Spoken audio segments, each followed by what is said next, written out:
All right, guys. So before we get into the video, I want to give you guys a quick shout out for all the support that you guys have been giving me, especially over the last couple videos. I know I haven't been doing a lot of content in a while, so I appreciate you guys so much for commenting, leaving likes, subscribing. Appreciate you guys. And I also want to give a shout out to Bama Insider. Shout out to Kyle Henderson, Sean, and also Coach Schmook.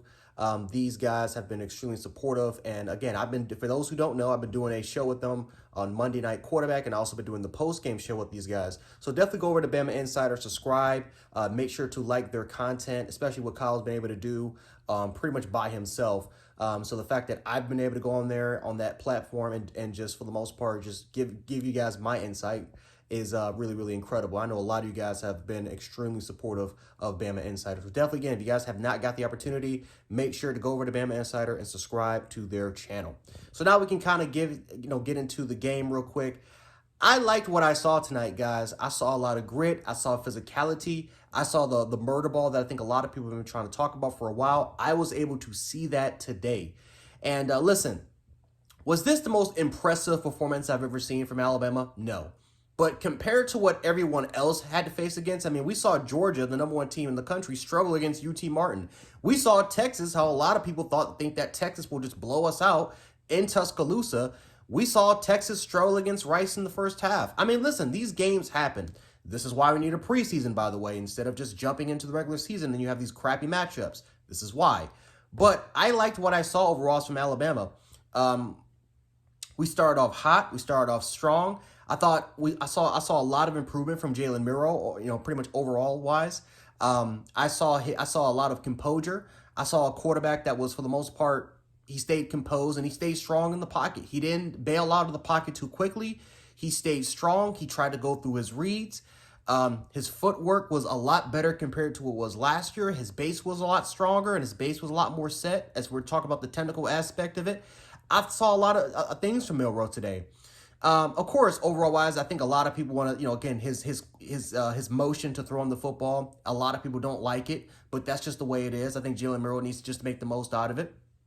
But no, I mean, for the most part, I didn't see a lot of drops from our receivers. I thought that Jalen Miro delivered some pretty nice balls. Now, wasn't always perfect, but for the most part, it was progression. It was major progress compared. And speaking of progression, I saw a quarterback in Jalen Miro a couple of times. He was going through his progressions. He's looking off, right? His head was on the swivel. He was looking off defenders.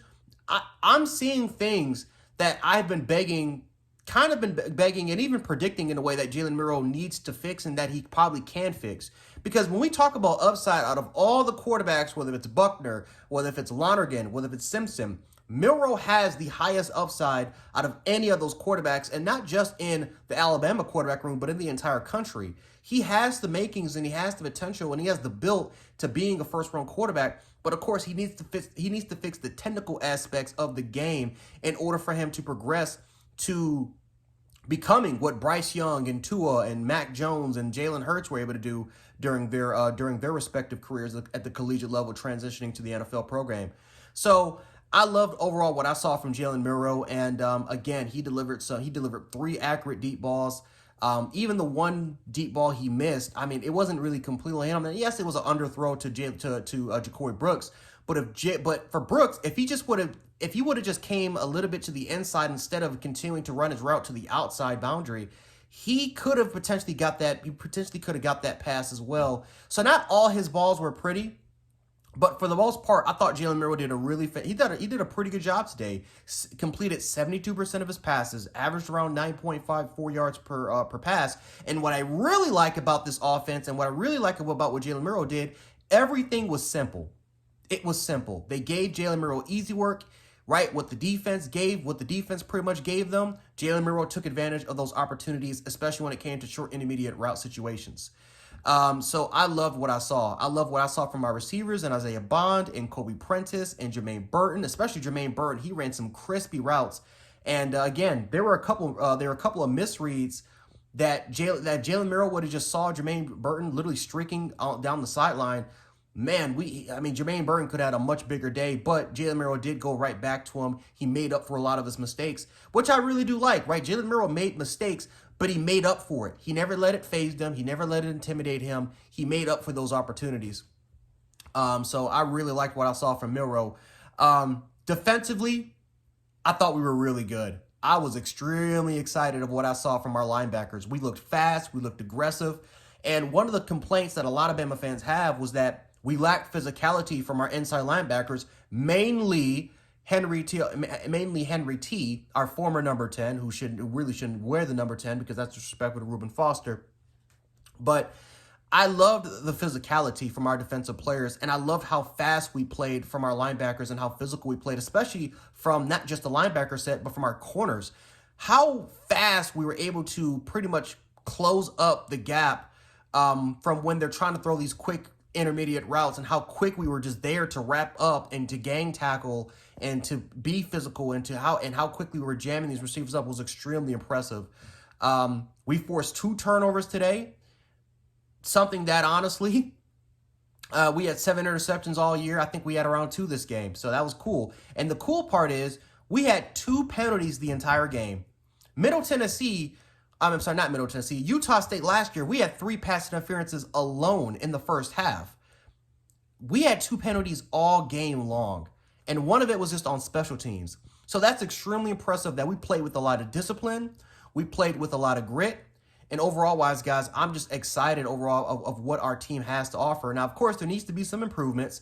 I think, number one, our offensive line needs to get a little bit better. We need to have a little bit more push and to be a little bit more physical and to a little bit more physical. We got to have more hats on the head on that O-line. And Darian Delcourt has got to go. He has got to go. You got to put Terrence Ferguson. He needs to be a starting guard. I'm tired of Darren Delcourt keep getting these opportunities, keep getting these chances, whether if it's at center and he's getting pushed back 5 yards back down the field, or if it's against Middle Tennessee at guard where he's getting pushed back. He's not consistent. He struggles almost every rep, and I'm tired of it. We got to get Terrence Ferguson at that guard spot. Again, he's not perfect, but at least he's strong. At least from his base, he's way stronger than Darren Delcourt, and you're not going to be bullying Terrence Ferguson on that offensive line. So he needs to start. That's my only huge complaint. Besides that, though, a couple things that we overall need to clean up, but I liked what I saw today against, again, it's only Middle Tennessee, but we showed progress. And that's honestly the best thing that you can hope for. We're not perfect yet. We got to get there. But overall wise, the progression for what this team was able to do today was spot on. And I can't wait to see what we can do against a very difficult opponent against the Texas Longhorns.